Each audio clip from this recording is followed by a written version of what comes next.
What in the hell are you talking about? Damn, you set the bar so low for Trump that an ant can't crawl underneath. I don't understand the second part of it, but okay. What am I talking about? I'm talking about offering an objective analysis in view of what's transpired in the last 2 weeks that I've laid out substantively and with data. He's been on a roll. It might not be the role that you desire, but I like the word that David used and that Selena Zito used in her column this morning, consequential. Who among us could deny how consequential Trump 2.0 is turning out to be? But in order for you to recognize that, you need to have an open mind about what's transpiring, and that takes me to today's poll question. That's why this is the poll question today. It'll be a very interesting result, and I'm asking you to be self-reflective, be honest. Do you have an open mind on President Donald Trump, or are you locked in and not even willing to say, well, you know, a broken clock goes twice a day? You can find me on all the usual social media platforms. You can follow me on X, as Walt apparently does. Smerconish, as usual, you're an idiot. Stock market is not the economy. Okay, can I stop right there, Walt, and say, put that camera on me for just a second. If the stock market tanked yesterday, okay, if the stock market yesterday were where it was in April, Walt, would you then be saying something different? Right? I mean, you don't want to give Trump credit for the market. And by the way, I think we give presidents too much credit and too much blame for factors that are beyond their control. I just want to call out hypocrisy that I suspect, because if the market were tanking, I'll bet you'd be blaming it on him. Okay, put that back up on the screen. I guess there was more to it. Stock market is not the economy. You tout inflation is only 2.5%, wages up. That means the value of workers' money. Okay, I know how you're answering the poll question. Okay, you're answering the poll question today that you're not open-minded with him. Did you not hear the part where I said I disagree with a lot of the tactics, and I've cited all the examples? I'd like to see birthright. I'd like to see a pathway to citizenship. I'm worried about the debt. We can't afford the big bill. I mean, I could go on and on and on.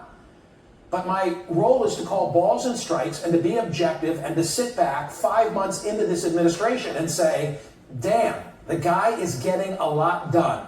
Consequential is the word of the day. One more. Do I have time for it? I think that I do. As I said earlier, half the country sees Donald J. Trump as winning, yet the other half of the country can't see through the fog of hate and divisiveness.